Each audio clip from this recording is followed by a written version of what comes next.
Welcome to another edition of Triad Today, coming to you once again from the Cedar Botanical Garden in Kernersville. We'll tell you more about them later on. And later on is when the roundtable shows up. We'll get into all sorts of controversial topics, so stay tuned for that. But I hope you'll be here for the entire half hour. Some great guests, important information coming your way. Where we want to start is with someone new, not just to this show, but to the community. We're so glad she's here with me now.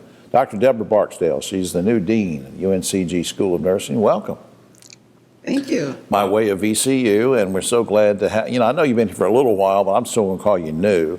And so I'm going to put you on the spot first and say, even though you're sort of getting used to everything, have you sort of already formulated what your goals are, at least short-term or long-range? Given any thought to that? Yes, I have. I've been thinking about that since early on in the interview process. And so going forward, some of the things that I intend to focus on with the School of Nursing are increasing our enrollment. We will be working through some of our diversity, equity, and inclusion initiatives. We will be expanding our research footprint there in the School of Nursing.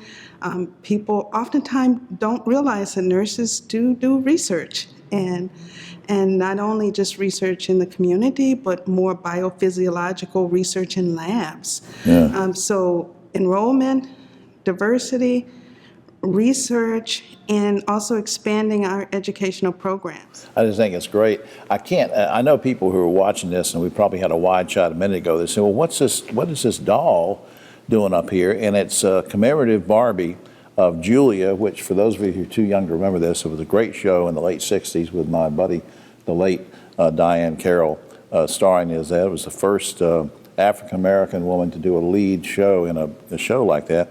And you brought this on, why? That was my inspiration. She was my inspiration for becoming a nurse. I was 9 years old when I decided I was going to be a nurse, and it was from watching the show Julia with Diane Carroll. Now, I later realized that she really didn't do a whole lot of nursing in the show, but to see someone like me who was on a television show and could be a role model, she was my inspiration. Exactly. She's a great lady. I've had the privilege of working with her some years ago, and yeah, I think she inspired a lot of people, and that show did too. And it's interesting to know that it inspired you as well. Now, this will be the first year, I think, the first full year where the new nursing school building is going to be in full operation. What is that space going to allow you to do and the students to do that maybe they couldn't do before? Well, first of all, the space is amazing. The building is amazing. I was told that the nursing school was spread out over 5 buildings. Right. So this allows us to all be in one place together, to live, learn, and grow together. What we'll be able to do differently? We have state-of-the-art simulation facilities. We have everything from an apartment that's simulated to teach people in the community how to navigate their space, walk up their stairs. We have other simulated experience labs with these high-fidelity mannequins. I think we have about 8 of those. We have additional practice rooms for students. Wow. So on the student education side, a lot better training facilities. We have state-of-the-art research facilities as well, expanded suites for research. We have expanded wet labs that we can do those assays and that biological and physiological research. That is just something. That's just amazing. Of course, I'm a UNCG graduate. I graduated in the 1800s, but I was there, and yeah, I know exactly what you're talking about. Things were spread out before. This is going to be great. Before time gets away, nursing shortage. We talk about it all the time. Very quickly, how are you and your students and your program and your goals going to help abate this quickly? Well, it's projected that North Carolina will be about 1,300 nurses short by 2025.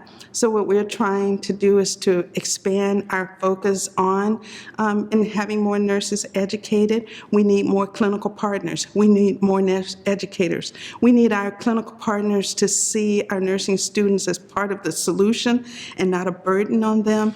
And so we are doing our part, and hopefully if we can expand enrollment, We will help deal with the nursing shortage. That's great. Up on the screen, nursing.uncg.edu is a website I'd like for you folks to check out. The general website, of course, uncg.edu. Dr. Barksdale, Deborah, thanks for doing this, and great success to you. Thank you. All right. Glad to be here. We'll be right back. Back now on Triad Today, and if you ever wanted to meet up with somebody that's done a lot to inspire and help, assist entrepreneurs over the last few years, she's right here. And our good friend who's been on the show many times before. Karen Barnes is CEO of something called Agile City. Good to see you again. Thank you, Jim. Great to be here as always. For people that maybe just moved in the area or don't know, give us another quick recap on what Agile City is. Absolutely. So Agile City is a nonprofit. We work with, as you mentioned, entrepreneurs and innovators to start, build, grow, and scale businesses here in the Triad region. And most recently, we started a startup grants competition. That's right, which you Yes. alluded to before. We had you on the program before. We sort of talked about it in the early stages. Now, remind us what that program's about and where it stands right now. Absolutely. So we're at a very exciting point right now with the Venture Winston Grants. The mission for the Venture Winston Grants is to attract startups to our region. So we're giving away up to $1 million this year in grants for up to 20 startups Oh, man. to move here for a 12-month residency Let me do the program. math on that. $1 million in grants It's for, a $50,000 grant per startup. oh, wow. That's real money. Yeah. Now, when people say startup, we're not just talking about a 19-year-old. I mean, it could be an older person doing it. Absolutely. You know what? I'm glad you brought that up, Jim, because that's a big fallacy. It's a big myth about entrepreneurs. The majority of new businesses are started by people in their 40s and their 50s. Right. How about when they're almost 70? Would you help me? Absolutely. Okay. Well, I need help, but that has nothing to do with this topic. What are the next step? Where are you going with the grants? We're currently in the evaluation phase. We got about 1,200 applications. So in about the next 2 weeks, we'll have that whittled down. And then October the 9th is our final pitch event, where we will narrow down to the 20 that will receive the grants. And these are from different parts of the country. We got applications from all 50 states and 22 countries. Good Lord. It was astonishing. You have thrown out a word to me. Well, you say a lot of words off camera. We won't get into that.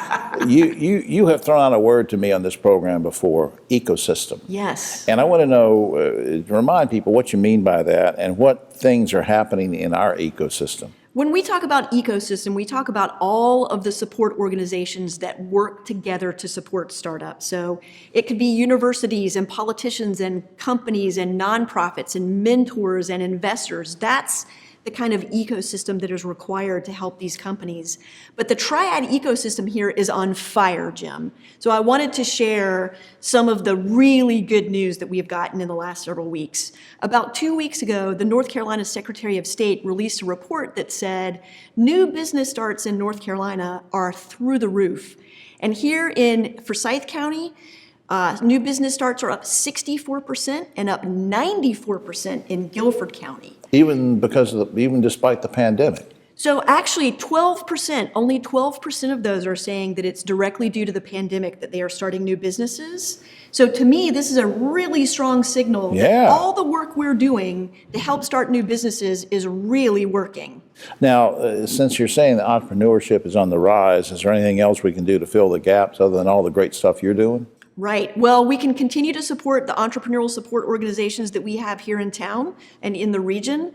For example, Launch Greensboro is just getting a new cohort started of about 20 new founders. Right. The Center for Creative Economy just launched their recent cohort this past weekend. They've got 6 in their cohort.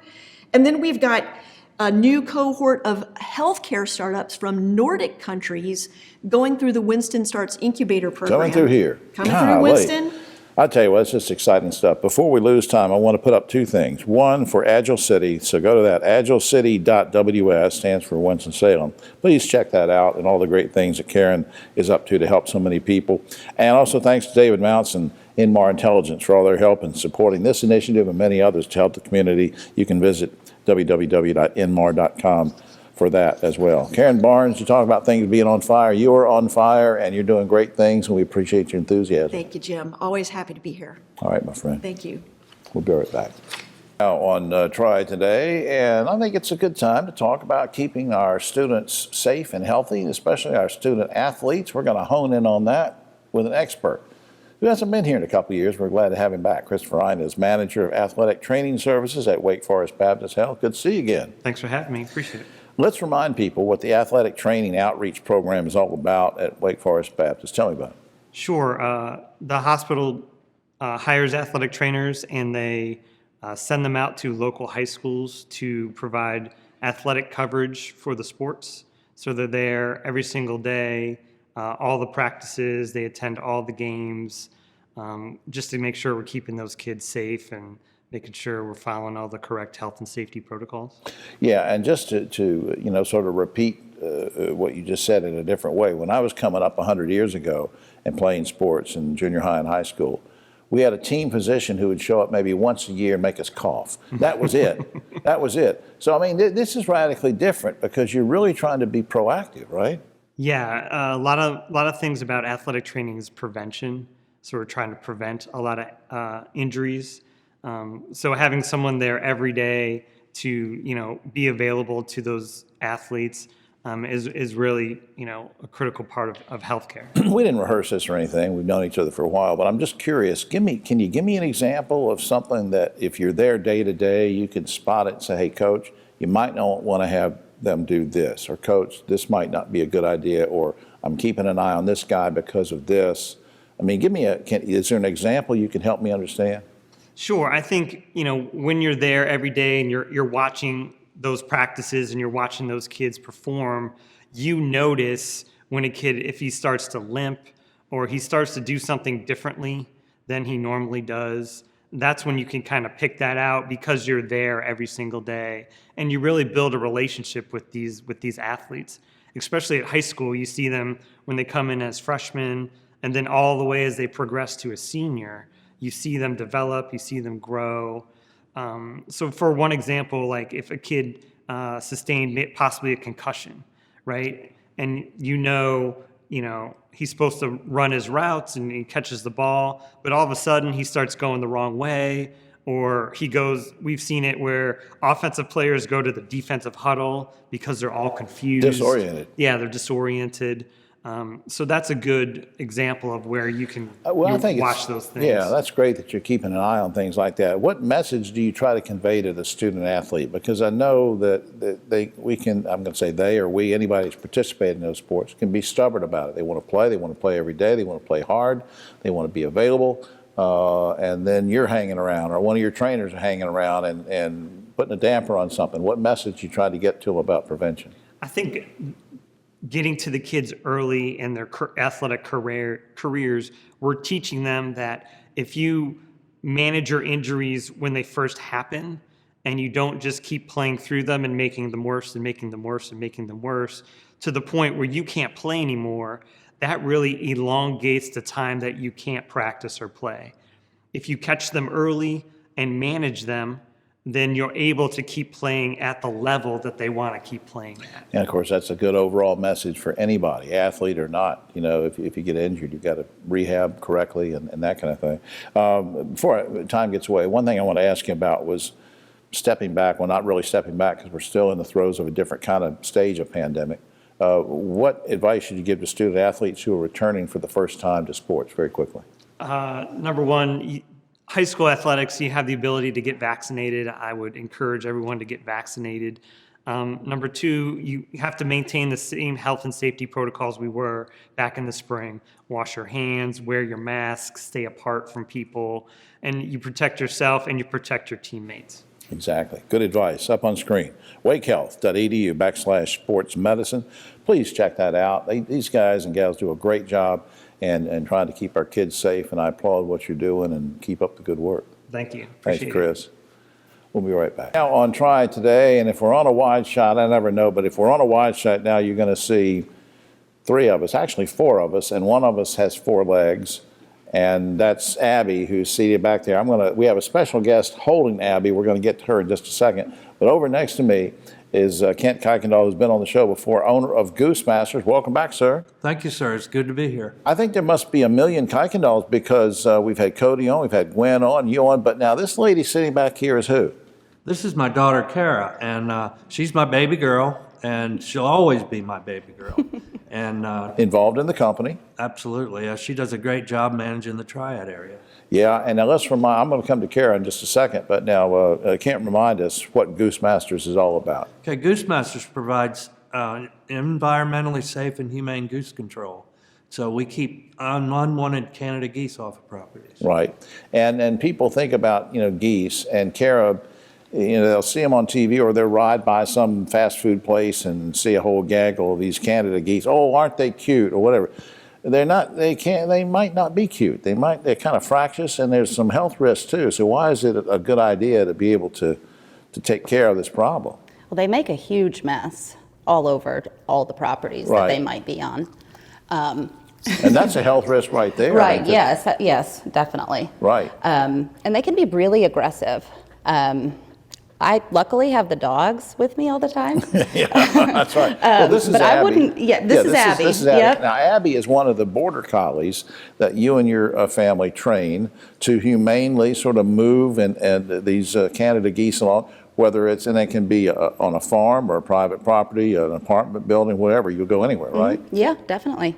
And the dogs, dispel the myths. And people say, wait a minute, it looks like a cute dog. Abby's a cute dog, but does Abby hurt the geese? Not at all. No, they're so highly trained, and the border collies don't have a hurt or kill instinct. So they just want to herd. Chase them around. And Kent, you've had some experience with your team having some border collies even go to Hawaii and some other places because, airports and other places have had problems with Canada geese interfering. And so you've been all over the place, haven't you? Yes, sir. We've been at it for a long time. My dad had border collies, and my granddad had one at one time also. So, yeah, we recently sent some dogs to Hawaii to herd their nini off of a Nini are birds. He was looking at me. He wasn't calling me a nini.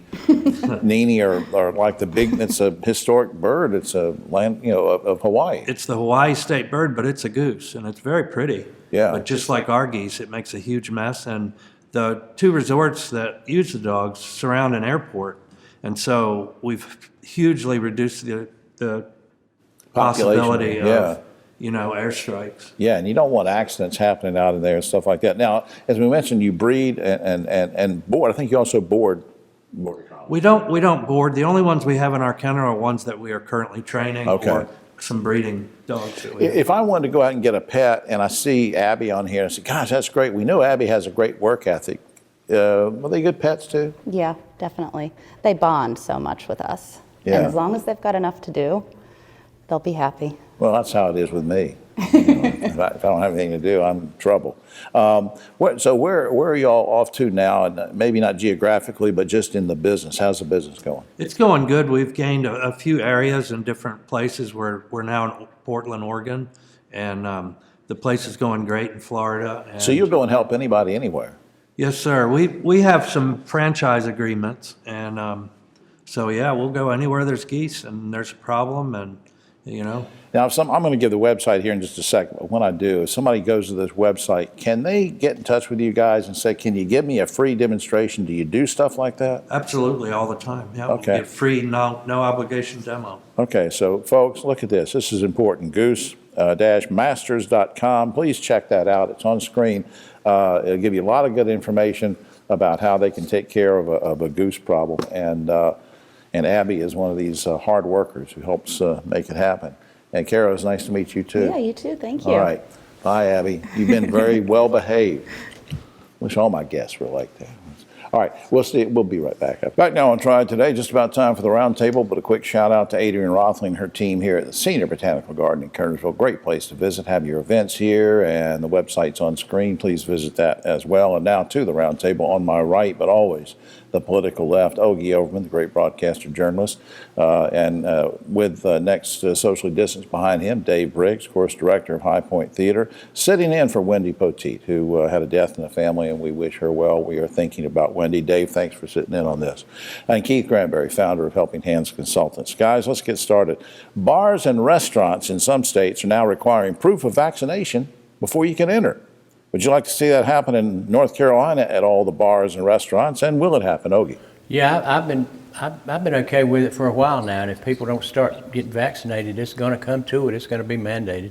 Dave. A lot of I restaurants. don't think it'll happen in North Carolina, and if it does, I won't be going to any of those bars or restaurants. Where they require Where they proof require of it. vaccination. That's right. Keith, I think they should require a mask. What about that don't we understand? Even if you're not vaccinated, even if you are vaccinated, right now you should require masks in all public places. and some people have these fake vaccination cards too. Right, So at right, least right, with right, Keith's right. idea, if you have a mask, everybody's protected. All right, a New Mexico court just ruled that gas stations are liable for selling gasoline to drunk drivers. Gas stations across the country are worried that this ruling could spread to them and all gas stations, especially smaller owners. Do you think gas stations should be held liable for selling fuel to a drunk driver? Ogie. No, that's too much to ask for some person who's making minimum wage behind the counter. Most people are going to pay with a card anyway, and if they're drunk, they're going to get somebody else to go pay for it. It's almost a non-issue. Ms. Well, they're Briggs. going to have to put breathalyzers on all the pumps. I think only in New Jersey and Oregon do people actually come out and pump your gas anymore. That's an absurd law. Keith.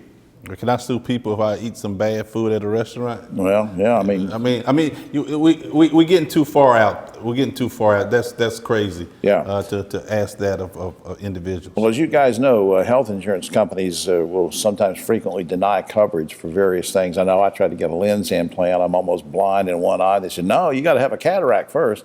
And yet now they've announced, Blue Cross says, we're going to cover facial surgery for anyone who wants to look like another gender. You okay with that, Ogie? Actually, I'm okay with it, but Blue Cross doing that seems weird to me. They're them. the worst one. They're worse than United Healthcare. Yeah. There's got to be some money changing hands somewhere for them to be doing that. Something's changing. The face is changing. Something, Dave. Is this an essential surgery? Well, I guess I don't know. I have some mixed feelings on that one. Keith. Can you say that question again? Well, I could change my looks and do it with the. No, they're covering the facial surgery for people that want to look like a different gender. No, absolutely not. No. It's going to run up the cost for everybody. Yeah, if they do that. Country music star Morgan Wallen I've never heard of him, apologized for using the N-word, blames the slur on his lack of sleep. Guys, can lack of sleep make you use a racial slur, Ogie? No, he's not a star, and he never will be. This is the third offense. They kicked him off of SNL the night before he was going to do that for doing it, and then he did it again, and now he's done it again. I think maybe he's a racist, Jim. What do you think? Yeah, it could be. Dave Briggs. Yeah, I don't think that's a slip of the tongue. I've said a lot of things when I was really tired. A racial epithet is not one of them. Can sleep make you say a slur, Keith? I'm sleeping. I think he's an idiot. I didn't mean to say that. I'm asleep. I apologize. She's an idiot. And a racist. Keith is sleepy. But I'm asleep, right? So I didn't mean to say it. Used an idiot slur against him. Speaking of, I'm not going to call him a bad word, but anyway, North Carolina Congressman Madison Cawthorn, who was recently stopped in an airport for carrying a handgun. This was his second time that he's done it, and neither time was he punished. Guys, should Cawthorn or anybody have been arrested and jailed for that, Ogie? Jim, you know I'm very sympathetic to handicapped, my wife being wheelchair bound. I suspect if my wife got caught carrying a handgun in an airport, they might have given her a pass the first time. The second time, they'd have wheeled her downtown, blocked her up. Yeah. I mean, he's using the wheelchair as a sympathy ploy. Yeah, You know. political thing too. Dave. Yeah, I really don't. I don't know much about this story. I remember it happening with Jimmy Johnson, football coach, several years ago, and they detained him. I don't remember them locking him up, though. Yeah, Keith, what do you think? You know, I'm a little biased because there's a lot of people of color who have done things like that, and they didn't give them a pass. So I think that political reasoning is not an excuse for doing something that could harm people in any form or fashion. So I think that he should be given more than a slap on the wrist for having a gun. And he knows he's carried it. It's not like Absolutely. a mistake. CNN business reporter recently predicted that salad bars, we talked about bars and restaurants earlier, it's predicting that salad bars will never make a full comeback because of the pandemic and concerns over spread of COVID and other diseases. Is he correct, Ogie? It's going to take a while. I think they will eventually, but not in the near future.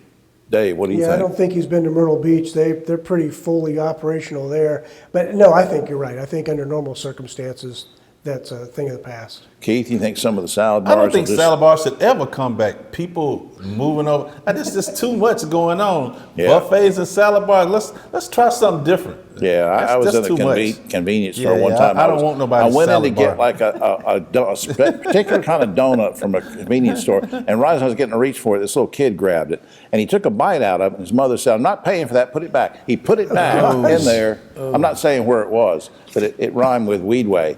All right, and finally, Kraft Foods is now offering mac and cheese ice cream. It's selling out in some states. Quickly, guys, would you eat mac and cheese ice cream? I like mac and cheese, I like ice cream, I don't like them together. I might try it. I've had jalapeno ice cream. That might be a good Keith, shot. No, I wouldn't eat mac and cheese All and right. ice cream together. Keith would eat it with sliders. But anyway, that's all the time we have. Oh, except for this. A new theme park has opened up in New York State. Everybody's excited about it, but it would only gotten open, it had the support from Governor Andrew Cuomo. He was behind it. That's why they opened the theme park. Now, of course, it's going to be socially distant there, and especially if you're a woman, you have to be 6 feet apart from the governor. That's wrong, Jim. You know that's wrong, right? What you just did. No, I don't know what it is. For all of us here, I'm Jim Longworth. We'll see you next week.